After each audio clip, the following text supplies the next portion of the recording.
Poor Jimmy. True, it was a terrible night for women, children, and for the hundreds of thousands of hardworking immigrants who cut his lawn. It was a terrible night for women, for children, for the hundreds of thousands of hardworking immigrants who make this country go. For healthcare. You know what? If I ever cry on TV, it'll be because Maroon 5 put out a new song. But that's it! You big. You know it's serious when Megyn Kelly and Greg Gutfeld team up like the Avengers of sarcasm. But this time, the target isn't Thanos, it's Jimmy Kimmel's ego. What happens when late-night smug meets primetime shade? A verbal demolition that leaves Jimmy clutching his punchlines like a security blanket. If you thought Kimmel was untouchable, think again. This roast isn't just hot, it's nuclear. Stick around, because the meltdown is gloriously public and painfully funny. Back in the day when I was on the primetime of Fox and you were on the primetime of CNN, a couple of hours after our shows ended, late night comics would come on, and they occasionally would make us laugh, Pierce. I mean, occasionally they understood that they were in the game of making everyone laugh. As you know, they've abandoned that game now, and they're just political operatives out there. Colbert, Kimmel, Seth Meyers, who I struggle to even mention that guy's name. He's such an absolute, I can't stand him. But anyway, it's just my thought bubble out loud. Jimmy Kimmel is what happens when your TV accidentally switches from comedy to a middle school principal giving a TED talk on morality, only with less charisma and even more self-righteousness. If smugness could be bottled, Jimmy would be $1 billion brand. His face on the label, holding a soy latte and glaring at anyone who's ever voted to the right of Bernie Sanders. All right. So a Republican has won an election, and you know what that means. Jimmy Carter has to stay alive for 4 more years. It's also time for liberals to tell themselves that they're still right about everything, and their hysteria and delusions of persecution are perfectly normal. Yet right now, they're melting like that stick of butter Joy Behar keeps between her thighs to prevent chafing. Case in point, last night, all the other late-night hosts threw a hissy fit. It's too bad Tim Walz is still grieving, or he could send them all a sack of industrial-strength tampons. This is the guy who once built a career hosting bikini contests and beer pong tournaments, now acting like he's a final line of defense between democracy and whatever got monster he imagined hiding under his bed. It's not evolution, it's rebranding, with all the desperation of a washed-up boy band member trying to go solo with an acoustic guitar and a vegan cookbook, and yet here he is, night after night, emerging from the comedy graveyard to deliver another half-laugh, half-lecture monologue, written with all the edge of a spoon and the impact of a wet paper towel. He doesn't tell jokes anymore. He performs moral gymnastics while desperately scanning the crowd for asterisk clap to asterisk, that awkward applause people give when they agree, not when they laugh. Because that's a real game now. Applause for opinions, not laughter for punchlines.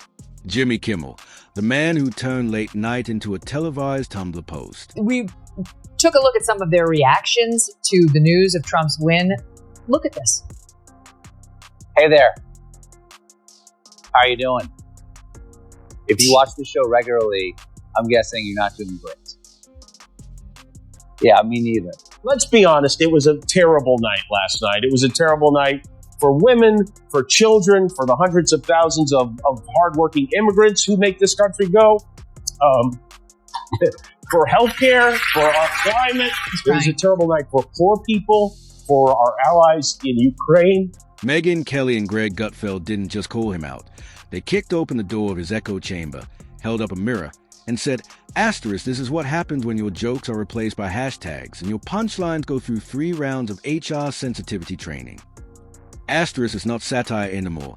It's sanitized outrage with a laugh track.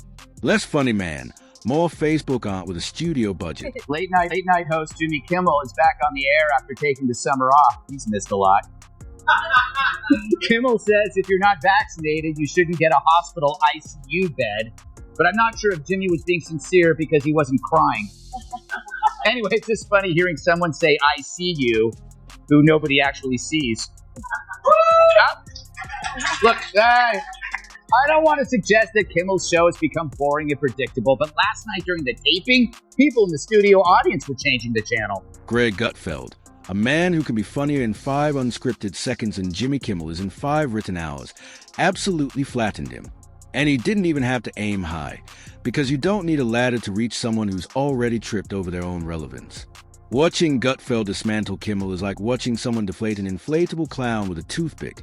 Swift, effortless, and deeply satisfying. Kimmel thinks is clever because he uses irony, but irony only works when the audience doesn't feel like they are being graded afterward.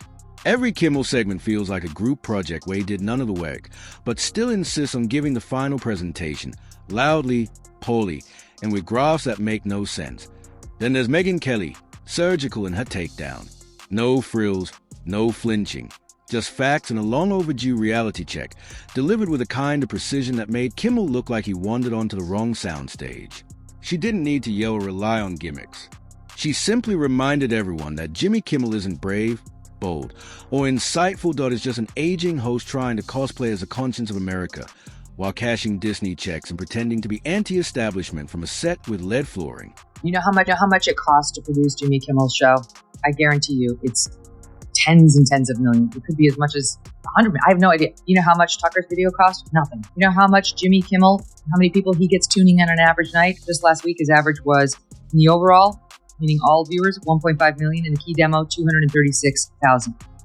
Tucker would have been embarrassed to pull that on any night he was on the Fox News channel. That's what they're getting now. Tucker's numbers were 3 times what Jimmy Kimmel gets. And Tucker's little basement video that he did from clearly like his cabin that he broadcasts out of Maine in literally has 21 million views. Okay? 21 million views. Whereas, as I point out, on ABC, a massive network that comes into your home for free, that you have to make no effort to find, at best, Jimmy Kimmel can get 1.5 million. He needs to have a little self-perspective before going out there and hurling these insults because he looks a little silly. This is the same guy who thought reading mean tweets was peak innovation, who thought tearfully narrating policy debates was a civic duty, who mistook POS for punchlines, and now sits nightly in a posture of performative concern like he's waiting for America to thank him for feeling things on our behalf. Let's talk about his transformation, the one his team likes to call growth. Once upon a time, Jimmy wore leather jackets, cracked beer jokes, and played pranks. Now he wears moral superiority like a bathrobe and scolds anyone who isn't on board with his particular brand of coastal sanctimony. He's not edgy, is not rebellious, is a substitute teacher who caught one student drawing Trump, and now won't stop talking about teachable moments. Meanwhile, Gutfeld approach to comedy is a swift kick to the hypocrisy, no kid gloves, no moral posturing, just classic biting satire that reminds you what late night used to be before it turned into an audition reel for MSNBC guest spots, while Kimmel monologues in an empty echo chamber filled with the sound of his own virtue. Gutfeld actually engages, actually jokes, and unforgivably to Jimmy actually gets laughs. And speaking of laughs, can we talk about how few Jimmy actually earns, and the more his audience sounds like they're clapping out of obligation, like someone just held up a cue card that reads, "Pretend is funny," is delivering jokes to people who came for therapy, not comedy. And even the therapy is bad. Imagine being lectured by a guy who once wore a gorilla suit to interview bikini models. Poor Jimmy. True, it was a terrible night for women, children, and for the hundreds of thousands of hardworking immigrants who cut his lawn. It was a terrible night for women, for children, for the hundreds of thousands of hardworking immigrants who make this country go, for healthcare, for our climate, for science, for journalism, for justice, for free speech. It was a terrible night for poor people, for the middle class, for seniors who rely on Social Security, for our allies in Ukraine, for NATO, for the truth and democracy and decency. And it was a terrible night for everyone who voted against him. And guess what? It was a bad night for everyone who voted for him, too. You just don't realize it yet. It's not even the politics that's a problem. It's the fact that Jimmy Kimmel isn't dangerous, is not challenging his safe polish and corporate-approved rebellion like a punk band signing with Disney and putting out a soft rock album about recycling he thinks is punching up, but is really just throwing predictable haymakers into the void and waiting for Twitter likes Megyn Kelly zeroed in on that with sniper-like clarity Jimmy's entire shtick. She pointed out is built on a lie, this idea. That is somehow brave for mocking people he doesn't like from a studio insulated by millions of dollars in media approval. That's not bravery, that's performance anxiety masters activism. It's what happens when someone confuses being loud with being effective. And the fake emotion, dear God, the tears, Jimmy cries more on air than a Netflix docuseries about abandoned dogs, every policy change, every tragedy, every headline. There he is choking. Up, blinking hard, waiting for the applause to wash over.